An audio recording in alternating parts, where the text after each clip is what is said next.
Hi everyone, Minglava. I'm Stephanie from MI Generation. So as usual, MI Generation show brings inspiring people and we talk and share about these people's lives, experiences, and knowledge. So for today's MI Generation episode, we are joined by Mr. Gregory Newman, who is the Marketing Director of JobNet Myanmar. And on today's episode, he's gonna share with you guys so much about work from home tips. He's gonna share with you guys about the current economic situation and the employment situation as well, and also the advices and suggestions from the employer's point of view, and also some tips for job seekers. So it's gonna be really interesting. So stay tuned to find out more. So as we are all working from home, I'm gonna give a video call to him right now. So let's get started.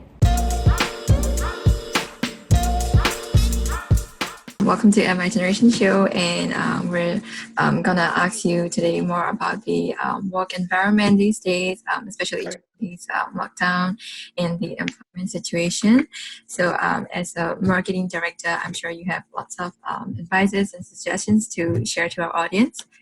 So, without further ado, can you just please say hi and introduce yourself to the audience? Sure. Hello, everyone out there. My name is Gregory Newman. Namekulin. If I'm speaking in Burmese, I am, as introduced, the marketing director at jobnet.com.mm. I've been with JobNet just about a year now, working in marketing and in operations. And our team is responsible for all the brand, all the content, all the blog articles, the social media that you job seekers kind of see that gets produced out of our department. Okay, cool. So, before we, dive into more about the employment situation and so much more, we would love to know more about you. So, can you please share a little bit about your background information and how long you've been with JobNet? Yeah. Sure. Like I said, I've been with JobNet a year and have done a couple different things. Kind of background. Before that, I went to university for a master's in global management. So understanding kind of business environments, nothing quite like what's going on now, but different business environments throughout the world. I worked on a few different projects, both in my home country, the United States, as well as in Myanmar. I originally came to Myanmar 3 years ago, almost 3 years ago at this point, with USAID. Working on an NGO project with some different food systems and securities, and I just fell in love with Myanmar so much. I decided to stay. That project ended, but I was able to find an opportunity with JobNet, which again kind of leaned on some of my business and professional expertise, as well as kind of the understanding a little bit of the Myanmar market and kind of the job seeker mindset, and the opportunity was there, and I'm really happy to still be here and still work with JobNet. Okay, so that sounds cool. It sounds like you're adapting well here in Myanmar already. Yeah. So can you share us a little bit about your responsibilities as the marketing director here at JobNet? Sure. Like I said, everything that kind of goes out into the public kind of comes first through the marketing department. JobNet as a company has two sides. There's the employers who are looking to hire, and there's the job seekers who are looking to get those jobs. So keeping that in mind, most things I'll talk about today is going to be from the job seeker point of view. I think most of the audience today would fall into that category. So I'll speak to that if you'd like to hear more from an employer point of view.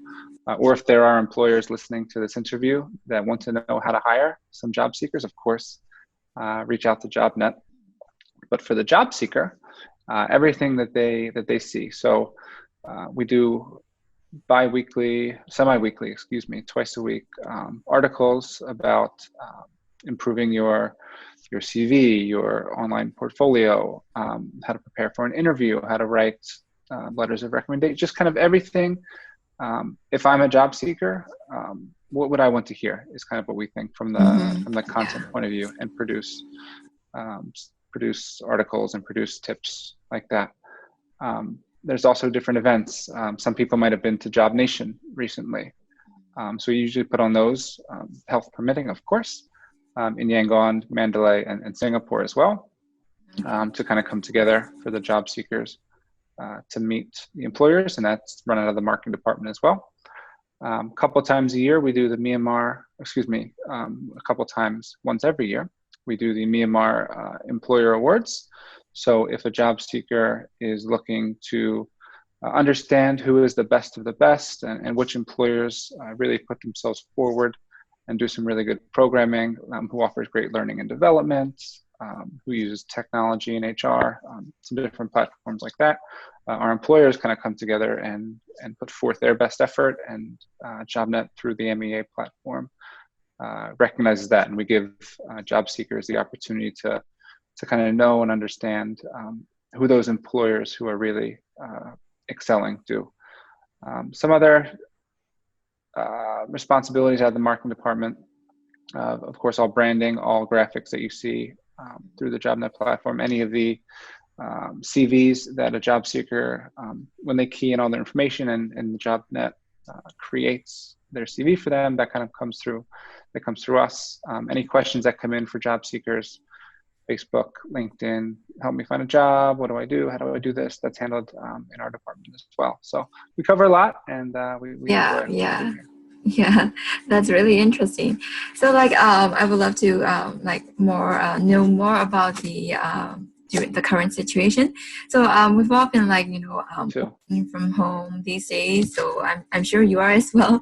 And I've been working from home for like a few weeks already. So I would like to know more about JobNet. Like, are all the employees working from home in your company, and have you implemented like a new rules or hobbies for this current situation? Sure. So all JobNet employees are permitted or encouraged, depending on by township today. When we're recording this interview, there's a couple different levels of rules. Certainly the first thing we say, all of our employees should be following government guidelines. If you're supposed to stay home, of course, stay home. We've empowered all of our employees to be able to work from home. They have all the tools they need, the computers they need, the internet access, top-up cards, and that. So everyone can work from home. We do physically, now that it is allowed. At Tinjan, things were kind of closed. So we have our office open. If someone wants to come, we have our office set up to work from. It's very minor. Not many people take advantage of that. Again, it seems to be, we give the employees choice, but the employees seem to be safer and happier since they are set up, and since the things are kind of still not really sure with the health situation. We definitely want them to feel safe. So they are set up, they're working from home. The productivity is still great with everyone staying in communication and learning on great ways to speak with each other. That's cool. I mean, for me, I feel like, there might be some advantages and then disadvantages when you work from home. So, do you feel like there are some effects of working from home? Can this affect the productivity of the employees? Or do you have any tips to share for people like us who are working from home? Sure. Well, I think you hit the nail on the head. Check out our website and blog. I think we just wrote all of the tips down. Oh, okay, cool. But I can give you a preview. There's so many communication tools that we as a business have chosen to use. The Google Suite has Hangouts and Meets, and we're talking right now on a Zoom, so we can have face-to-face meetings, you and I, and some of my team. There could be some disadvantages too. There's a lot more opportunity for distraction. At home, in the office, you're in an office environment. At home, there might be family or friends or other noises. Our office has power generators. I'm not sure if everyone has kind of the opportunity with there being summer and the electricity situation. So sometimes some people might lose that. So kind of like with anything, there's pluses and minuses, but we have a room where you're not going to get bothered. Make sure you have all your stuff charged as much as possible at the end of the night or the beginning of the workday. To make sure that any rolling power outages aren't a problem. Top up all your business cards and business plans for the phone. And otherwise, you're still working. So being kind of 9 to 6 or 9 to 5 or whatever the work hours for your specific company are, just to get in the mindset that even though the situation may change, that you've got a dedicated space to work. This is my work desk, and my home is, you're in your home, but my playtime and my break time and my kitchen and all that fun stuff is somewhere else. When we're here, we're we're working, and we close down all the other social media tabs Yeah. and Yeah. stay focused and take on that responsibility for All ourselves. right. Okay. Thanks for your advice.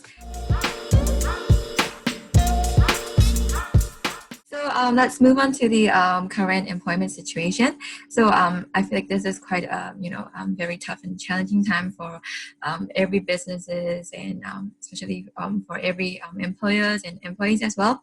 So like can you share a little bit about your opinions on this like current economic environment? Yeah. Sure. So, of course, you're speaking, I believe, to kind of what we're dealing with in result of the health environment with COVID. Um, this has caused a lot of businesses to go into, from an employer side, what's called a BCP, a business continuity plan. When there is a surprise, when there is a sudden change, such as this one, not many people expected to have this interrupt their year.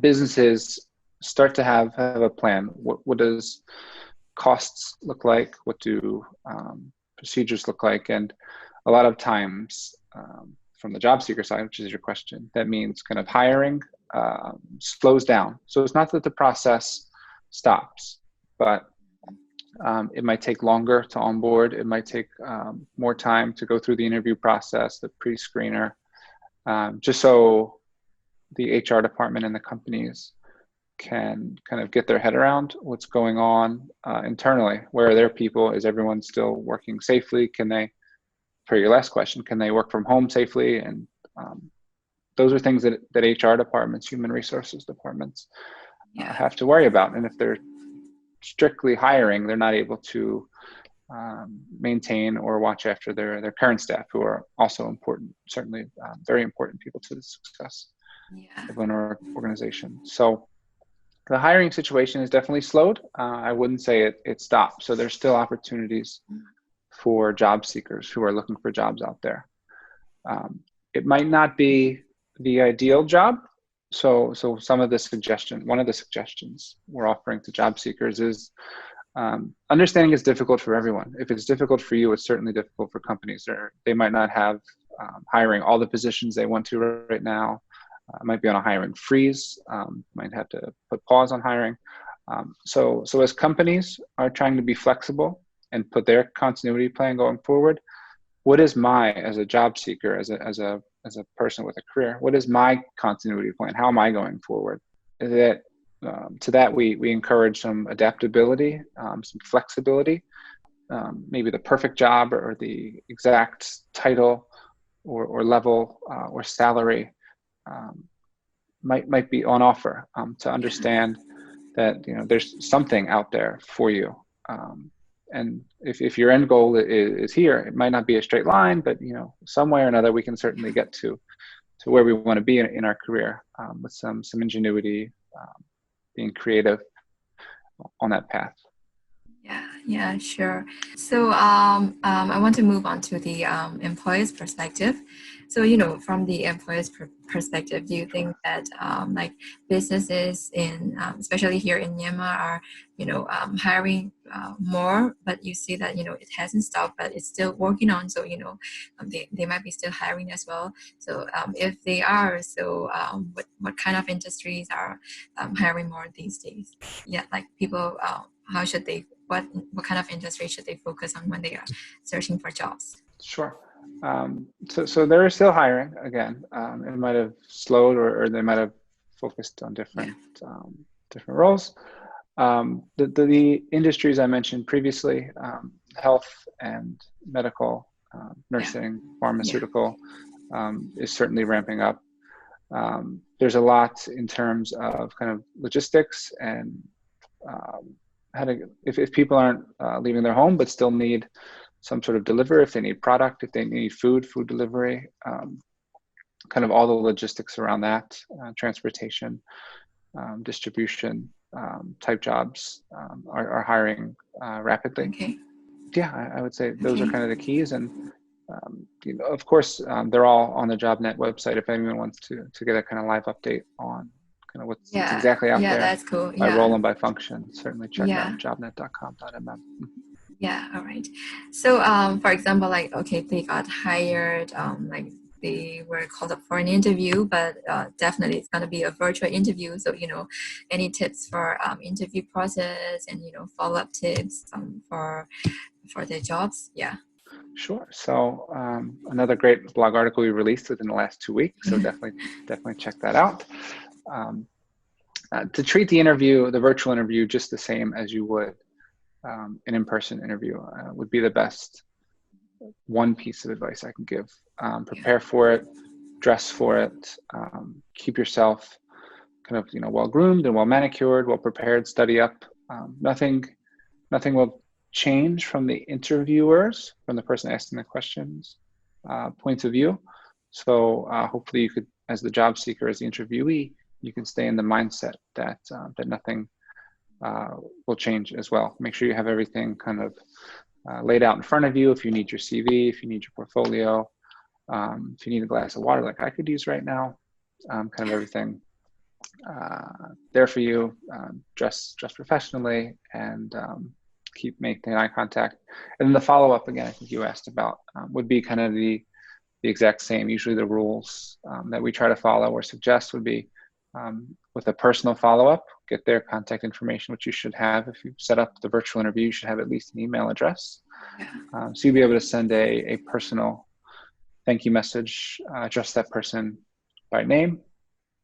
Usually bring up 1 or 2 points that came up in the interview to kind of reinforce how much you were paying attention and how concerned you are, that this is a special interview and a special opportunity that this company gave you.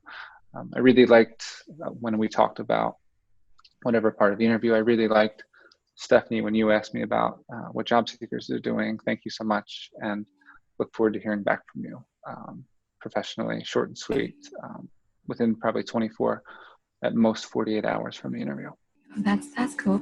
So like so once they got hired, they might be worried or stressed out that because they couldn't get to see or get to introduce themselves to their team members. So how can they get to know easier and get to know more about the team and the company as well?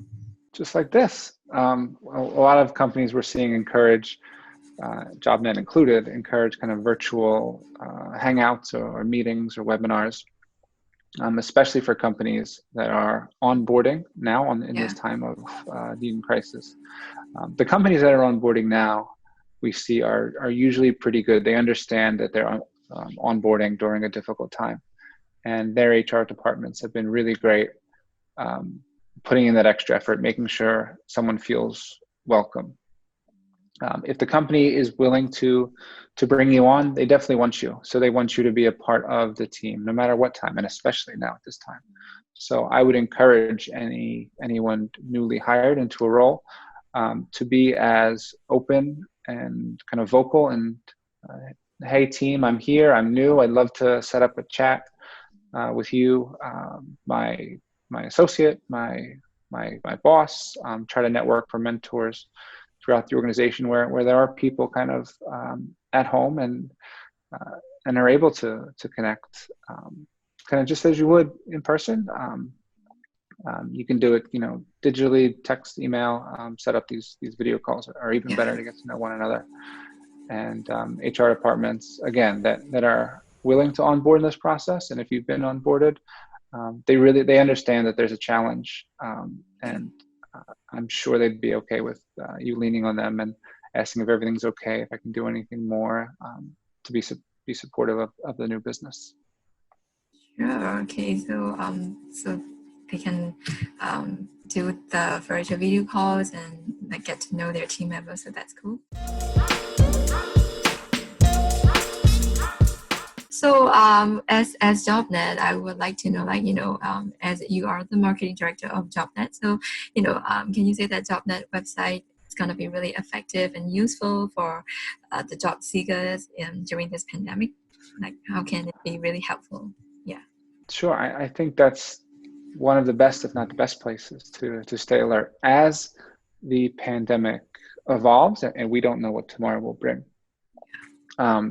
As soon as companies in general, each company is different, as soon as companies in general kind of feel that they're in a good place in their business continuity plan to definitely step on the gas and push forward. They'll be going to JobNet to post these listings. So job seekers will see kind of where the functions are opening up, what locations are opening up in different parts of town, what industries are opening up.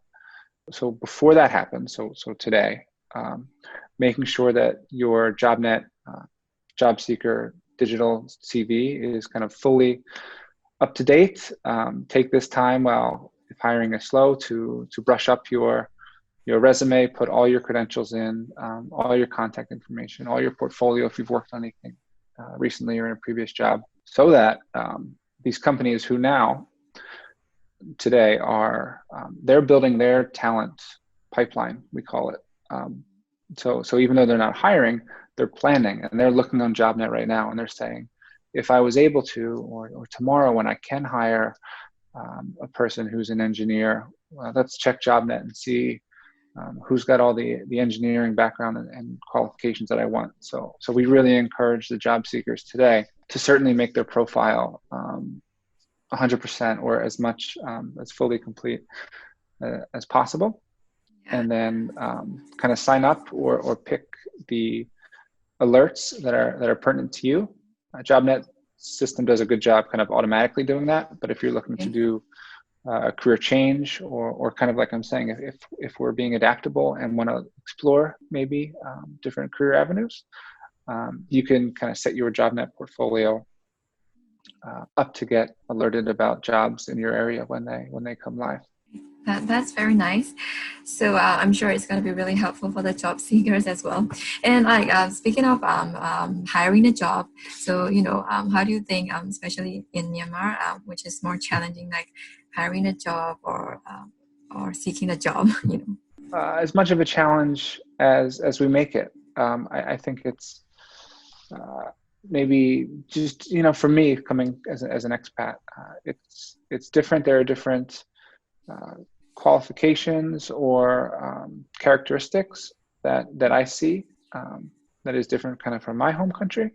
But in terms of hiring for a job in Myanmar, I think as long as the job seeker is kind of open and honest with their qualifications, so never say you know how to code a website when I can barely do Photoshop, or if you can be truthful about kind of your education and the places you worked.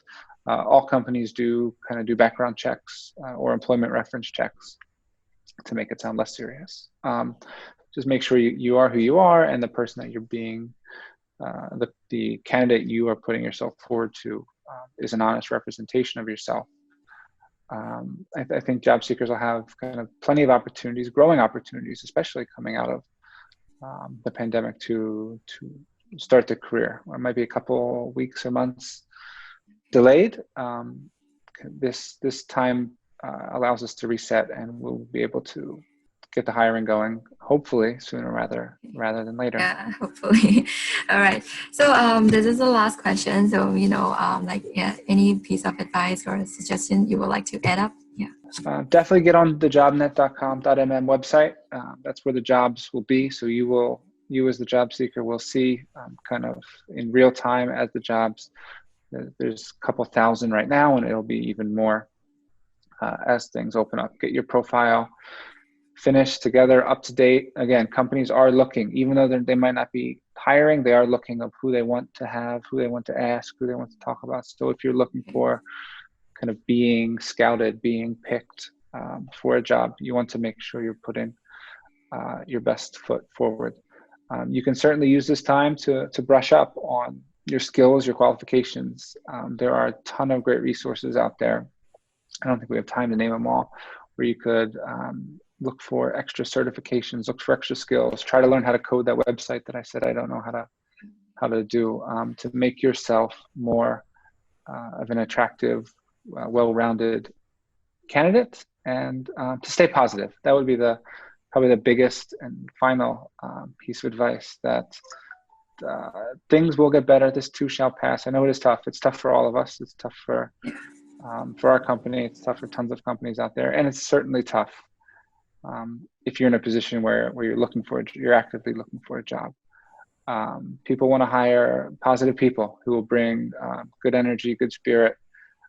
So to make kind of positivity and hopefulness part of your persona, I think goes a long way when people are interviewing you and eventually when you join your new position. All right, cool. So thank you so much. I'm sure all the our audience will love this interview, especially about the advices and suggestions. They're really helpful. So and also once again, thank you so much for joining our show.